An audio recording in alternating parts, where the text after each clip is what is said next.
Good evening, everyone. This is Sharon Rogers, your independent Stampin' Up! Demonstrator, usually in Wells, Maine, but tonight I am coming to you from the family camp in Pittsburgh, New Hampshire. Tonight we're going to be making this cute little adhesive caddy. It holds dimensionals and tear and tape, a roll of glue dots, and some Tombow mono multi-liquid glue. I actually like to keep my bone folder right here behind my glue as well. So they're all at a quick reach on my desk. I actually have 3 of these at home. 2 I use regularly. I have one on my left and one on my right. And then I have another one that's just, I don't know, on the shelf for some reason.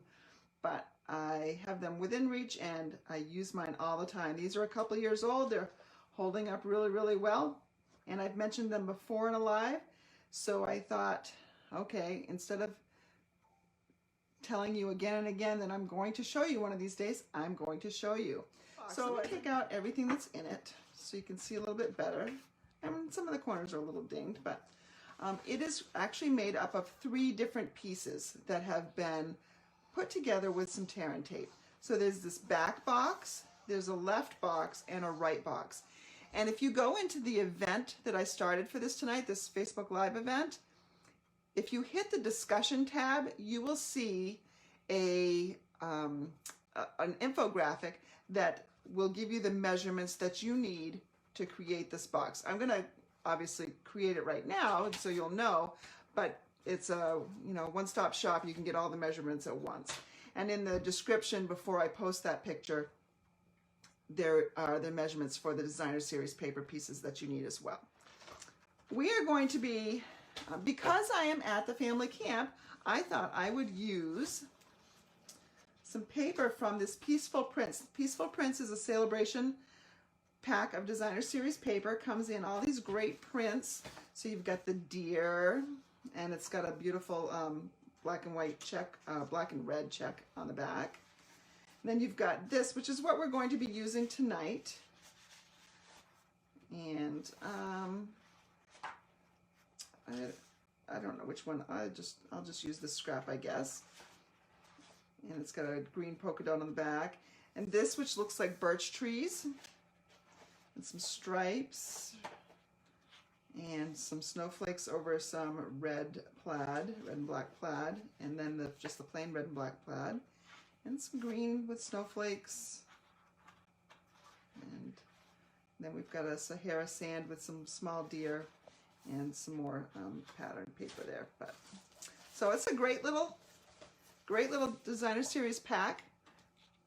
$50. If you spend $50 during celebration, you can choose one celebration item, and this could be your item. But let's get started. Now, normally when I create boxes, I will use this baby, and this is my Stampin' Score. And it's a great scoring tool. I'm not going to use it tonight just because I know maybe a lot of you don't have one, but also it's just easier when I'm cutting and scoring just to do this all at once. But I make a lot of boxes, especially around holidays, and so I love my scoring pal. So I'm going to use my regular paper trimmer, and I need both blades. I need the darker blade, which is the cutting blade, and I need the gray blade, which is the scoring blade. So we're going to start with the back box first. For the back box, I need a piece that is 8 1/4 by 6 1/2. So I know this is 8 1/2 inches wide, so I'm going to cut this at 6 1/2, which means I need to swing the arm open. 6 1/2. And I need to make it 8 1/4 inches the other direction. So this is the size for my back of the box. Now, when I have it in this long direction, with the long direction across the bottom or the top, I always use my cutter upside down. I know I've talked about that before. Just the way I've always done it. I like having this on the bottom. If you want it on the top, great. Whatever floats your boat. This is what floats mine. So on this long side, I'm going to score at 4 1/4. So that's the light gray blade, and at 5 1/4. And then I'm going to rotate it, and I'm going to score at 1 inch and 5 1/2 inches. Now for the 1 inches, I'm going to actually use the one that's on the other side of the cutter. So 1 inch, and then at 5 1/2 inches. But see, the 1 inch is there, but when I scored it there, see, when I put it over at 1 inch, it's actually at the 5 1/2 inches. So it doesn't really matter which one you're looking at. Really what you're doing is you're scoring 1 inch in on either side.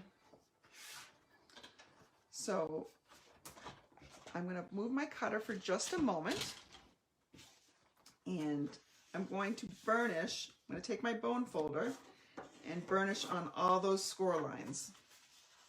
And that just gives a nice crisp fold, make our boxes nice and tidy. All right, I'm going to take my paper snips here, and I'm going to snip up this little piece to that next score line. So this is my little tab in here. And whenever I have a little tab, I take a little bit of a wedge out. It just makes it a little bit neater when you go to fold it.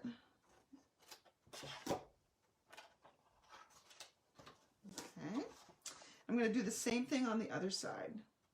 And this is actually what you really do for all the boxes.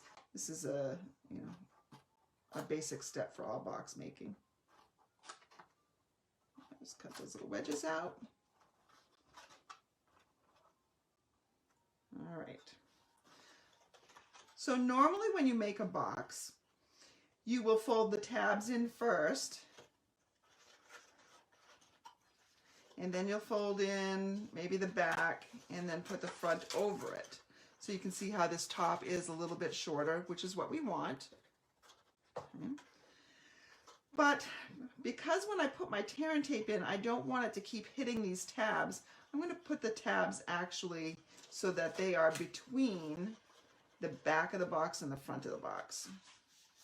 All right, I'm going to bring in my tear and tape.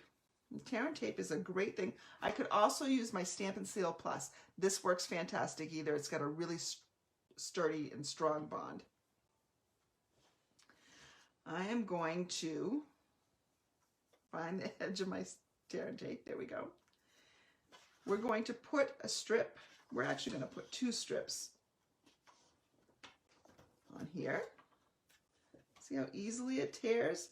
Now, I've seen somebody do, they take out like a credit card and they just tear it against the credit card. That way it's nice and straight and neat. It's all hidden to me, so I don't really care. It tears very easily by hand. The other thing you can do is you can take a pair of scissors too. I'm also going to need some on this little tab right here. And it doesn't matter which way you put those little pieces of adhesive. You can have them going the other way if you want.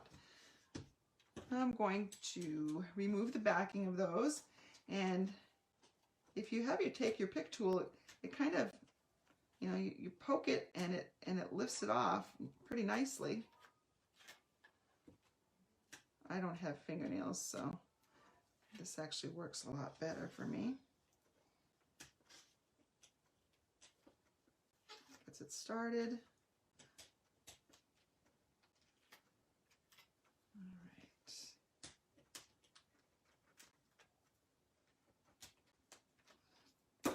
Now when putting this together, we're going to put the tab in first, and I want to make sure that it's at a 90-degree angle. I'm going to put that there. And again, and the 90-degree angle just simply means it's right up against the bottom there. Whoops. Sorry, going the wrong way here. I'm just putting, maybe you can see, I'm putting the bottom edge here right against it there and folding up so that I know it'll be a 90-degree angle. And then I'm just going to fold the front over here like that. And like that. So I now have my box. But if you notice, on my original box, I had this at an angle. Pretty easy to get that angle. All I'm going to do is cut from the back corner to where the front meets.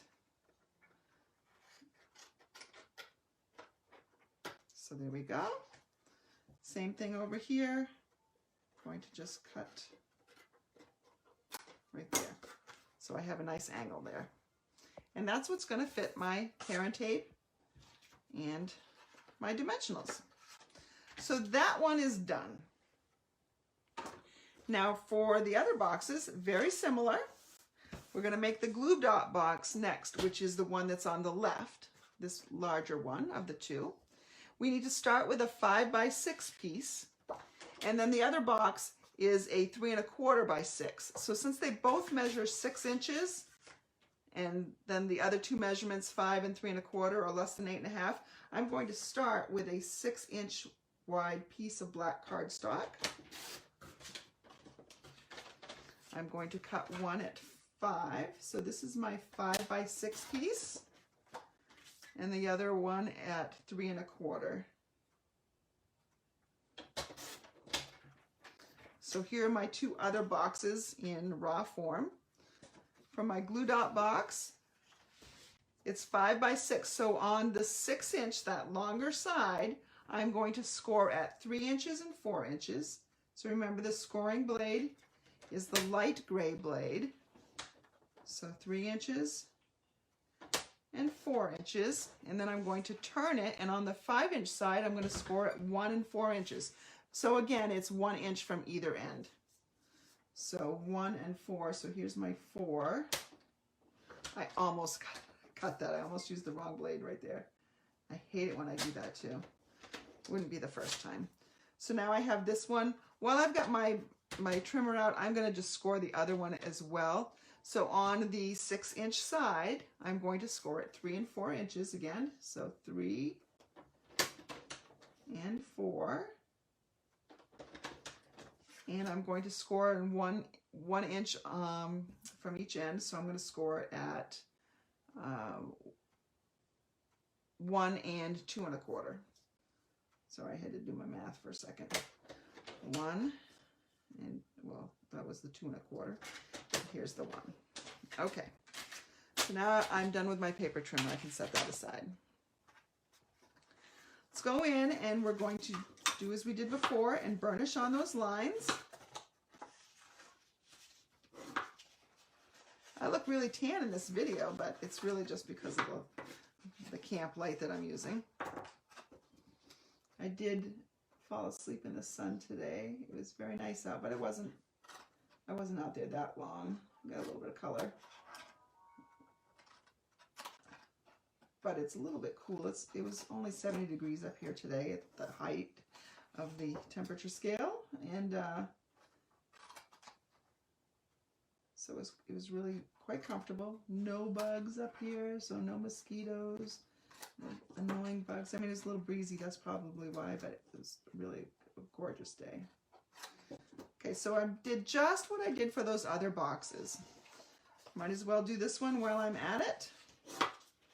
Fold on all the score lines and burnish.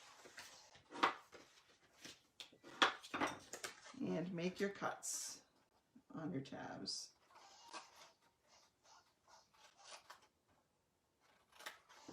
You can really decorate these any way you want, but this way that I'm going to decorate mine is about as simple as it gets. Well, with the exception that I add a ribbon.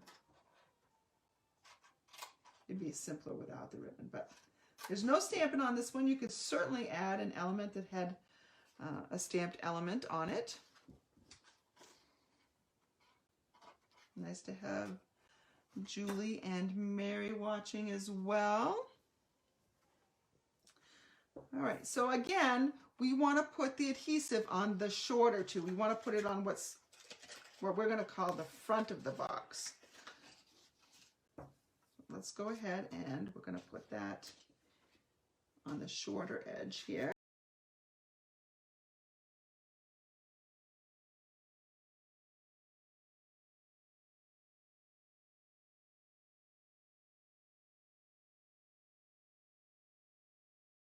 if I were to put this together, you can see that this is going to be the right-hand box. I mean, it doesn't matter. You can put it on the, I mean, it's the left-hand box. You can put it on the right. It doesn't really matter. But it's going in the front. So you can see what I need to do is I need to put tape all on the back here. That's what I'm going to do. I'm going to put some tape because I want a nice sturdy hold here. I'm going to actually put probably 4 pieces of tear and tape down the back.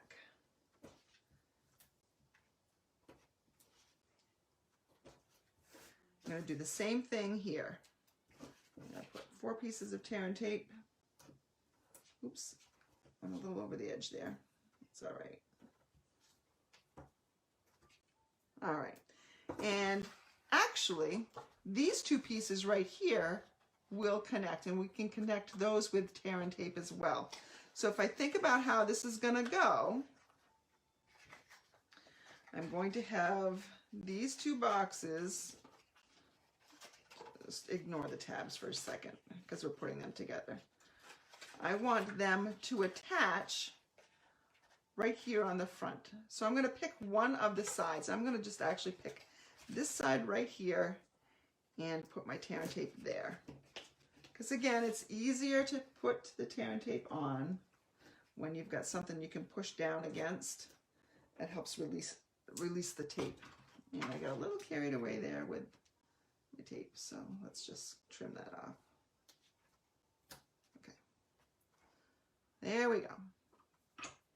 Now we're ready to put these guys together. So we're going to start by forming the boxes first. And I could use my tape.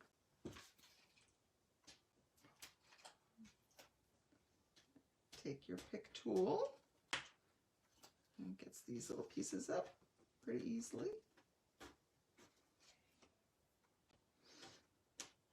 So if you want to, while I'm doing this, can you chime in the comments and tell me whether or not you like to make 3D projects? I've actually got some something I'll talk about a little bit later coming up in September that I'm really excited about. It starts in September anyways. Ah, I put that down. I didn't mean to put that down. So again, I want to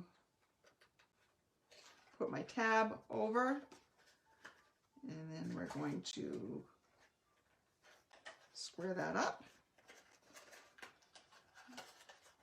fold in the back, fold down the tab, and fold over the front. And I like to press to make sure they're nice and sturdy. On this bigger one, I didn't do it, but if you have a hard time getting your finger in there, you can use your bone folder to make that sturdy. There's my box. Gonna put that there, and again, I'm going to angle these edges just by cutting from the back to the front. Where that comes down. There we go. And we need to take this one off as well. Oh, Diane, you're a person after my own heart. What's great is it's, you know, you can give the simplest of treats, you know, a little chocolate or you know, something very small. You can give a very small gift, but if you make a nice packaging, it increases the value of the gift because you clearly made an effort to put more time and more of yourself into it. I think presentation makes a big difference when you are giving gifts. So that's one reason why I really like to do this. And some of them are just really cool. Some projects are just really cool. Like I really loved the hand sanitizer thing that I made last Christmas. Held a Bath and Body Works little 1 ounce thing of hand sanitizer. It was just so much fun. It was called an Impossible Box. You can look it up in my videos. So much fun. All right, so there's that front box, and We now just need to attach it to the back, or we need to attach it to the box, the back box. So, I didn't mean to put it down. Tear and tape, pretty strong. It's going to be covered up. It's not a big deal. I'm not worried. But I am trying to get it to align up here and down at the bottom, so it's nice and square. And I didn't trim this back to front, so I'll need to do that. This light that I have working off to the side here is really messing with my eyes a little bit. It's really shining in my face, so it doesn't create quite as much of a shadow. Now on this one, we have to take off the side pieces too. There we go. And get one shot of this. And for some reason, my measurements, I know I have the measurements right. This is not squared up. Well, we're going to pretend that it's okay. It's not okay. When you are putting this together, you'll want to make sure that if these have to come inside a little bit, you make them inside first before you stick them down. So you might want to dry fit them first. So I will double check my measurements, but I copied them down from somebody else. So the next thing you need to do is you need to decorate this box. And so I need some designer series paper. And these front pieces are all going to be the same height. They're 1 3/4. This side piece is going to be 1 3/4, and this side piece is 1 3/4. But this one, this measurement right here, from here to my finger to my thumb, is 2 3/4. So I need a piece that is 2 3/4 wide, because I can always cut the other one down. And direction matters. I want my designer series paper to be going like this. So I want to make sure that I'm cutting it so that it's 2 3/4 this way. So here's 2 3/4, and I know I need 2 of them that measure 1 3/4 of an inch wide. That's also in the directions. So I'm going to cut off 3 3/4 of an inch. There's 1 3/4 of an inch. That's going to go here. And there's another 3/4 of an inch, and that's going to go on this side. So let me go ahead and take my stamp and seal. This is just the regular stamp and seal, not the plus. Now I could have used the beautiful Evening Evergreen cardstock as a base, but I really like the contrast with the black better. So now I need, all my other pieces are going to be 1 3/4 inches, so I can cut this down a bit. So 1 3/4. And I need one that measures 2 3/4 inches wide here. No, 1 3/4 inches wide. Nope, 2 3/4 inches wide. I don't have the measurements that you see in the comments section written down. I'm trying to decipher something that I have written right in front of me. So that would go here. Oh, that light is crazy. Looking at black cardstock when you're in a shadow, it is very difficult. It's not so much fun. And then I need, for this piece right here, that's going to be 1 inch wide.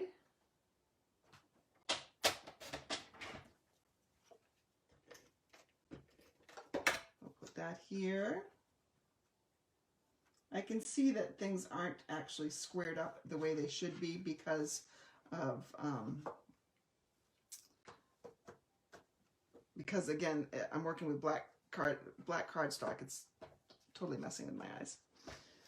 And then I need 2 3/4 inches pieces, which is actually all this is left is perfect. And I didn't actually even put, I just pulled out a piece of scrap cardstock. So that goes right here. But you can see why it's important to make sure you know which direction your cardstock, your designer series paper is going, because otherwise, you know, you're going to have trees that you don't want trees that are going sideways. You want them going up and down. Not all cardstock or designer series paper has direction to it. So there's your box. You can dress it up a little bit with, say, a piece of ribbon. Here's an example. So if I took a piece of ribbon, and this is our beautiful evening evergreen open weave ribbon. It comes in all the colors, all the in colors, the current in colors. Tie a nice little bow. And I would fix the bow so that the ends go down. I'd make it nice and tight. And so you have just this nice little piece here. You put your glue dots here, your tombow here, your dimensionals, both large and mini. And of course you've got this here. You could actually even fit your stamp and seal in that back component too. So you have this nice little caddy to keep on your desk. I would probably put this ribbon down with glue dots, but because I need to figure out something to go in this little crack here, I'm gonna wait on that to do that. But there's a quick and cute little caddy for you. I will go back and I'm going to check the directions on this and make sure the measurements are right. I have a feeling that it's really just a matter of how I squared up the paper and because of my light, but I will let you know for sure. I'm gonna make another one as soon as I get off here.